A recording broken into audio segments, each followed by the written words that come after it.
This conversation starts calm, and then everything shifts. Let's break it down on Choir Media. Put putting your Hello? yeah, when Shahrazad Ali, Hello? hello. You need to turn off YouTube in the background.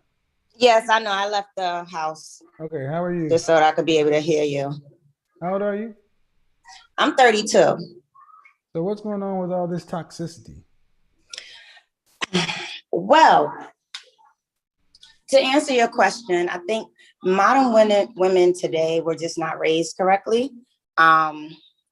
This generation came from a generation where if the woman was pregnant as a teenager, she was pretty much coddled and allowed to, hello? I'm still here. Sorry, I received a call. She was pretty much coddled and allowed to raise the baby, and the mother would raise the baby, and the grandmother would raise the baby. And so you have generations of women who basically lost the wifely essence, if you could say. I mean, do you have any children? I have 4 girls. Are you married? No. All from one father? The first 3 were, but he passed away. Okay. And are you still with your other child's father? Right now we are on a break. Mm-hmm. Any particular reason? But we still communicate. We still talk. Is there a reason why you guys didn't marry?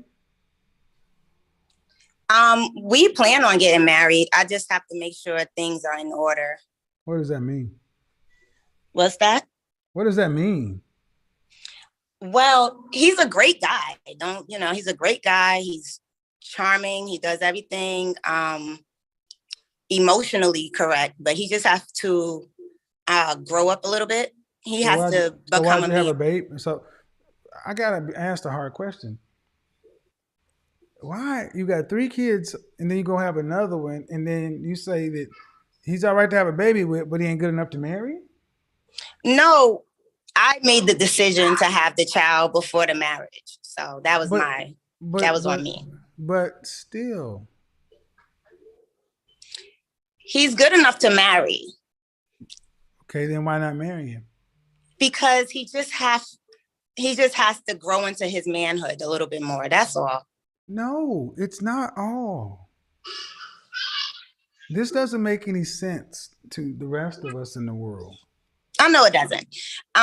But because when I first met him, it was all charming, all the bells and whistles. He was a wonderful guy. Why do all that and not why do all that's fine. What brings what makes all of this our business, if you want to know, what makes it our business is when a child is born, because that child goes into the world, and we got to deal with that. Y'all could have had all the sex y'all wanted to, but if he wasn't a man enough to marry, he shouldn't have been man enough to have a baby for. No, like I said, we were engaged. It doesn't matter. There's no way to get past it. Baby after marriage. I asked him whether he wanted to have the child first or the marriage first, and he wanted to have the child. So I gave him a child. And it was just it was a decision that was easy for me because I'm already used to being a quote unquote baby mother. So, I know. That was what makes it that I made at that age. But see, that's the thing. And that's what makes it. So like you said, generationally, this is the same thing. You've had 3 kids and you already know that. He wanted to have the child out of wedlock. That should have been number 1 clue that he wasn't ready. That's not true. It wasn't that he wasn't ready. It was just that I saw things after I had a baby with him that I probably wouldn't have seen if I would have got married first and then had a child. That's the point. Get married first. But then I would have been stuck with the things that I have to deal with now. No, absolutely no. We got to stop this shit. We got to stop this as a culture. We got to stop this. Y'all are more concerned with being quote unquote stuck. I mean, a mother of 4 kids, you stuck, period. 3 or 4.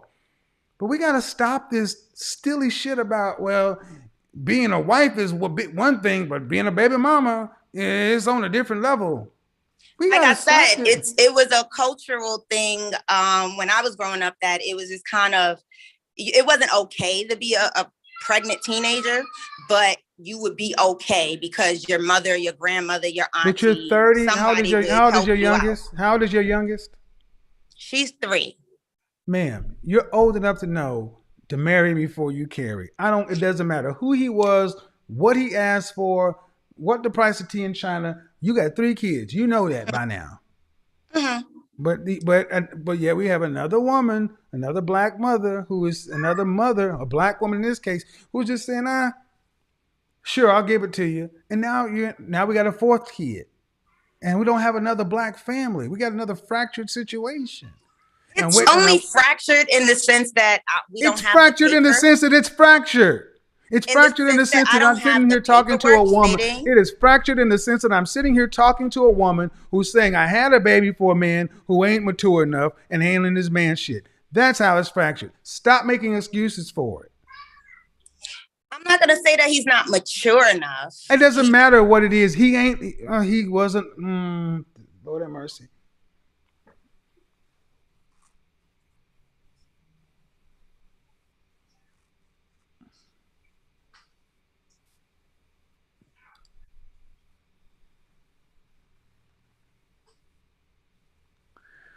Hello? Yeah, I'm there, man. But it's just you're not listening. I hear you loud and clear. I already accepted that, and I hear what you're saying. I've already accepted that. So the only thing that I'm defending is the fact that he is a great guy. He just have a little further he has to do that doesn't require me.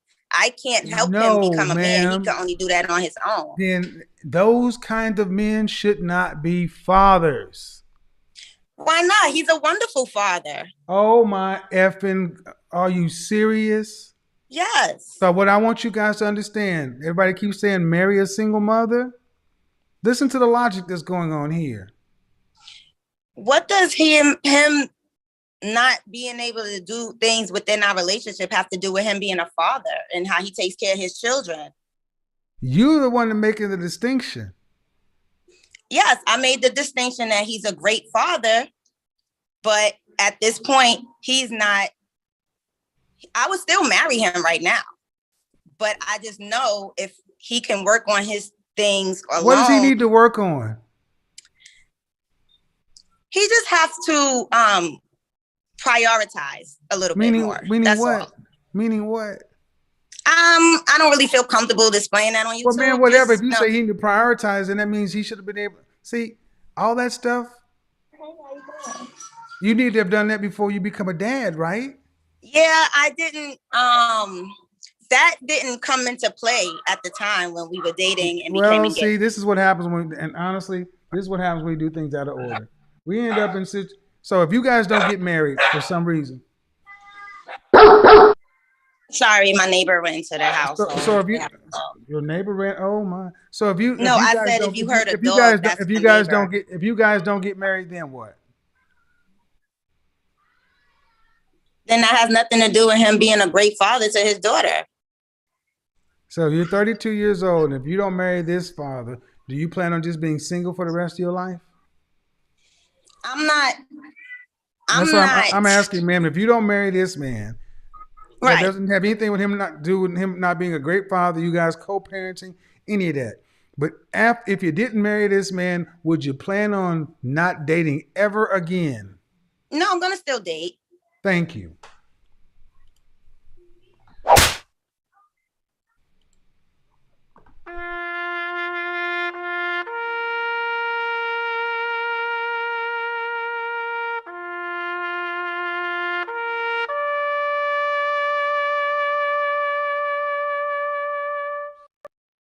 That's what's on the open market with single mothers.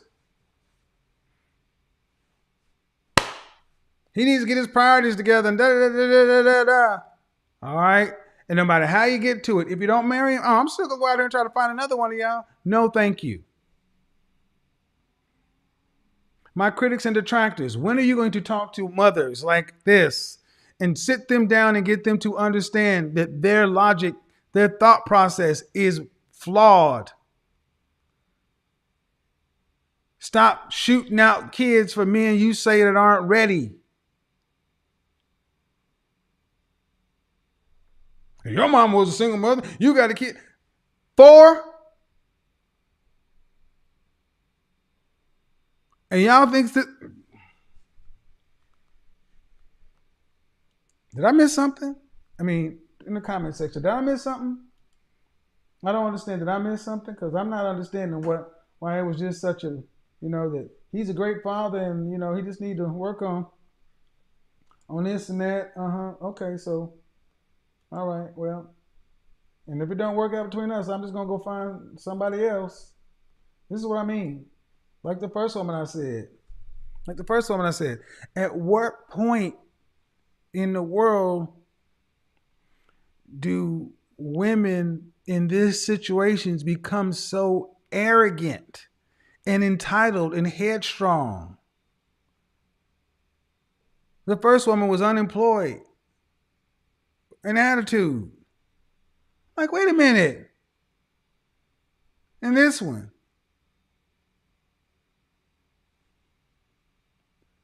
These are not the women that should have attitudes. But this is what modern toxic women have wrought, that where there are no rules. You can't judge nothing. You can't say nothing. This is freaking insane.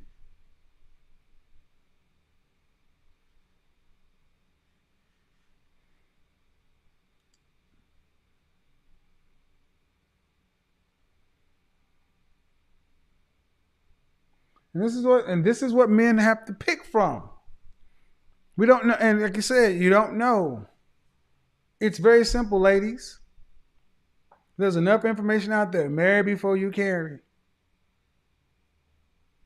And if you marry, and here's a reality to my critics and detractors: when men on the dating scene see a mother who has a child outside of wedlock, it is our reasonable assumption that she wanted to be a single mother. She chose it because there was enough information. There's enough contraception. There are enough ways to prevent this from happening that no mother is out there without choosing to be this. She chose. And we're respecting that choice, that you didn't want to be a wife, that like so many women have said, having a baby is one thing, but being married is a whole nother thing. I'm strapped to him. I'm tied to him. What the fuck?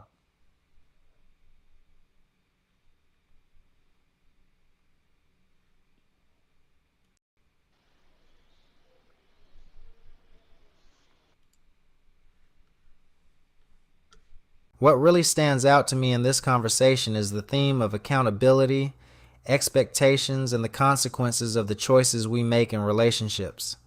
Kevin is clearly frustrated with the caller's situation, but beneath his delivery there's a bigger question being asked.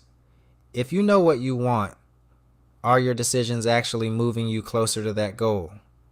The first caller is 32 years old with 4 children, and she explains that she and the father of her youngest child are currently on a break.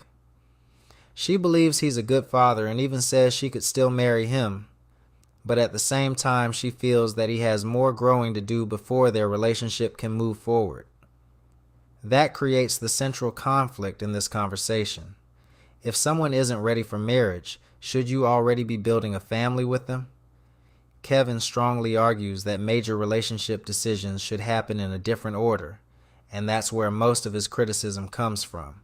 Now, whether you agree with Kevin's exact message or his delivery, I think there is a valuable conversation here about thinking long-term before making life-changing decisions. Having a child is a huge responsibility, and both parents have to consider how their relationship, communication, finances, and long-term goals could affect the family they're creating. Sometimes people focus on how they feel in the moment without fully thinking about what the future might look like if the relationship changes. What also stood out to me is the caller's determination to separate someone's ability to be a good parent from their ability to be a good partner. And honestly, those are two different things. A person can potentially be a committed and loving parent while still having challenges in a romantic relationship. But Kevin's argument is that if there are serious questions about compatibility, priorities, or maturity, those issues should ideally be addressed before bringing additional responsibilities into the situation. Then the conversation shifts into the bigger topic of dating expectations. This is where I think the discussion becomes relatable to a lot of people, not just the caller. Everyone has the right to have preferences. You can want someone financially successful, attractive, emotionally mature, ambitious, or family-oriented. There's nothing automatically wrong with having high standards. But the important question is, are the people you want also looking for someone like you? That is where self-awareness becomes important. Dating isn't a one-sided process where we simply make a list of everything we want and expect the right person to appear. The other person also has preferences, standards, responsibilities, and deal breakers. A successful relationship requires two people to look at each other and decide that the partnership makes sense. And I think that's one of the biggest lessons from this entire clip. You can have any standards you want, but your standards don't guarantee you a particular outcome. The more specific your requirements become, the smaller your potential dating pool may become. Again, that's not necessarily good or bad. It's just the trade-off that comes with having very specific expectations. Another thing I think is important is the conversation around settling. Sometimes people use that word to describe choosing someone who doesn't check every single box. But I think there's a difference between settling and being realistic. Settling could mean accepting behavior that goes against your values or staying in a relationship that makes you genuinely unhappy. But choosing someone who may not have everything you imagine while still having character, loyalty, compatibility, and shared goals isn't automatically settling.